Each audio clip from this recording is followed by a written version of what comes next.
2006 Mercury Marauder, maybe even a Ford Crown Victoria. So we're going to replace the radiator. Got this top piece off here, right there, just 3 plastic pieces. They actually just unscrew and came apart pretty dang nice. Left to loosen, right to tighten. We taken maybe this hose off here, 8mm bolt here, 8mm bolt here for the power steering reservoir, 8mm, it's 8mm or 5/16 right there. Take those off to start with. And this little shield here probably just clips on somehow. Pull that off. Oh, it's got little tabs there. And push that through.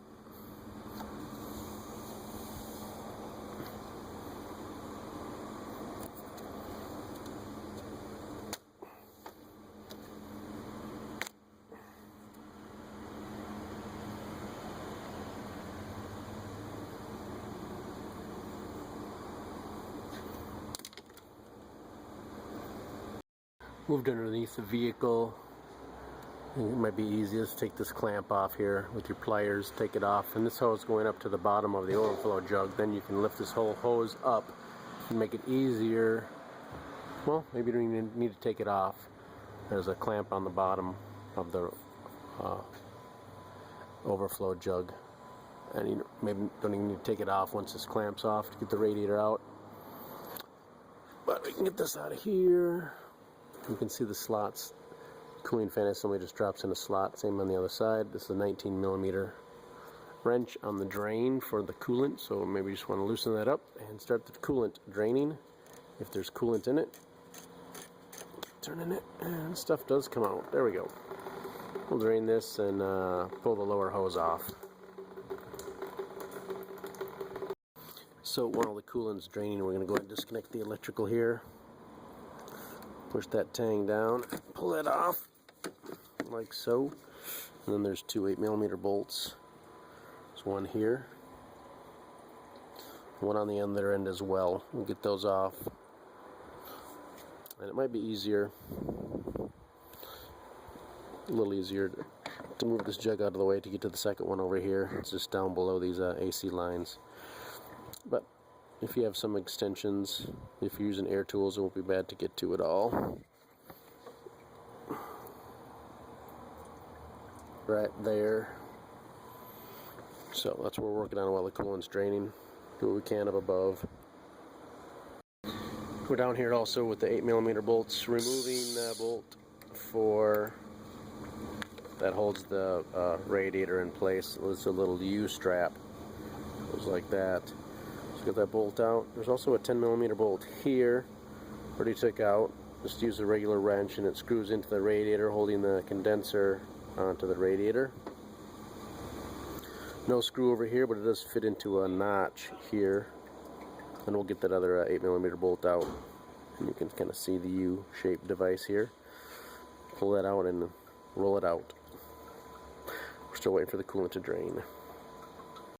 So when we get the lower radiator hose off, it gives us nice easy access, as we talked about, for this clamp here. So we can take this jug out of here.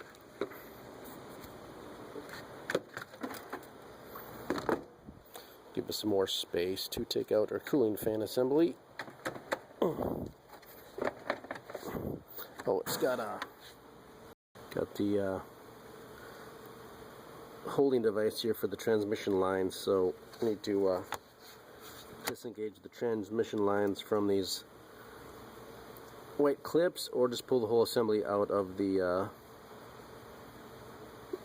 shroud.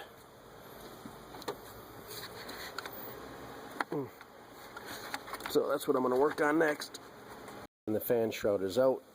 You can see the slots, and here's where that white bracket is for the transmission lines.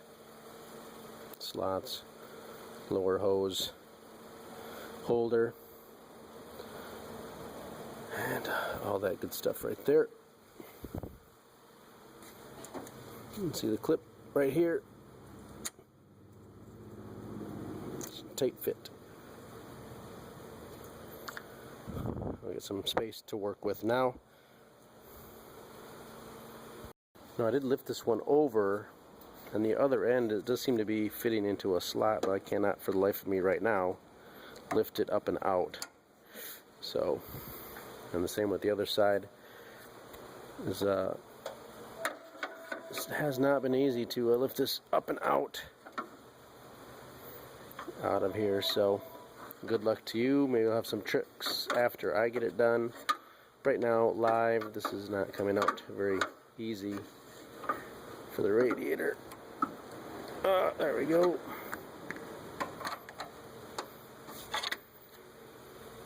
We'll be back with information.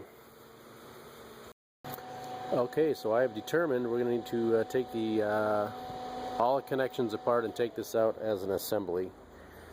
Doesn't sound fun for the do-it-yourselfer. Go to a shop, have them suck out the freon if there is any. I guess if there's none, it doesn't matter. You can just disconnect it right here. But so we'll be disconnecting the power steering hoses here, 2 clamps right down here. I took out the mount over here too, 3 bolts, 13mm bolts for the radiator holding. Took that out on this side, see if there's any way, but I just don't see a way, so we're going to take off the 2 clamps over here and take off these 2 clamps down here for the transmission lines. And lastly, we'll disconnect that, and we'll take this all out as an assembly, and we'll see how awesome that is when it's all out. Alright, we sucked out all the freon, 2 13mm nuts. They just pull off. Got them off to the side here. Transmission lines are off. We'll see what kind of clamps they have or had on there. And the same here with the power steering. 2 clamps off there. Now hopefully it will lift out of there. Looks pretty free. I think it's going to come out. Can't shoot it with the camera, but I think it's going to come out as an assembly. So here's the assembly out, and now I can actually see. Hopefully this will help you guys out there. This setup here. It'll lift up and out. Oh, I guess it's going to hit these lines a little bit. Maybe tweak these lines out a little bit without loosening them, or we can slide it that way maybe.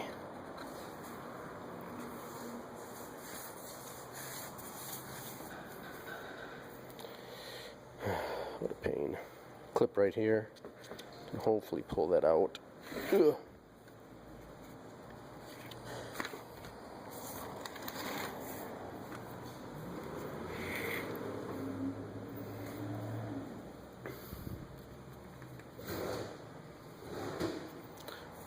Pull this pin out, get this front piece off,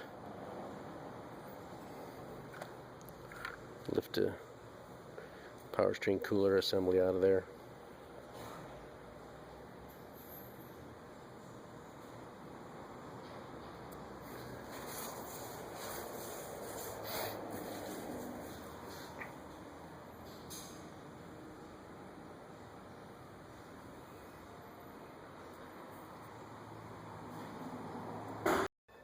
So I got these plastic pieces off of the sides here.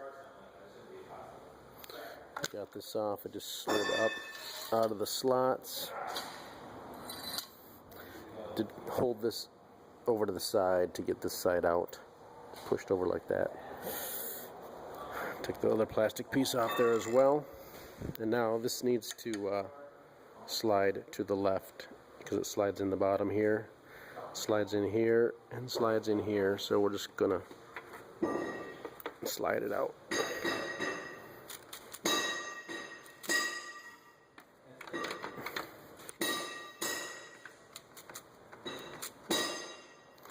Like that, for the most part. It seems to be sitting on a tray also that is part of the little part of the radiator. Here we go. It's off there. And this probably come off of the radiator as well. And I think finally we've got a radiator out.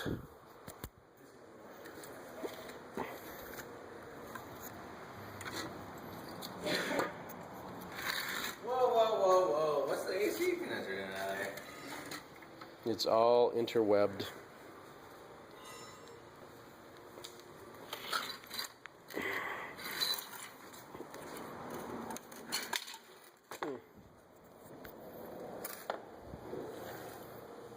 Just slide on the bottom. Friction fit. Just like that top piece was. Just have to slide it off. There we go. Now it's off. And we'll slide that on the new radiator. So, basically reverse procedure to install. If you got a faster way, that's great. Right. Pull this piece out probably and so I get ready to reinstall it properly. This hole here.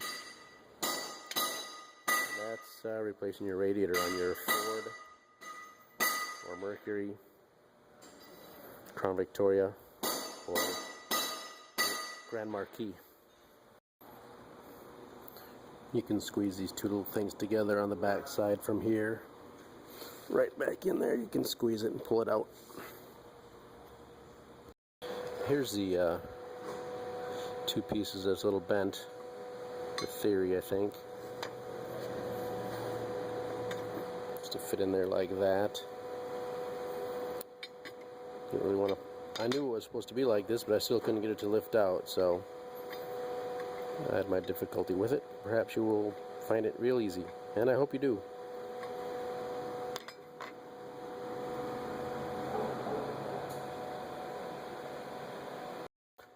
Alright, I think the theory on taking these off then is to slide them forward.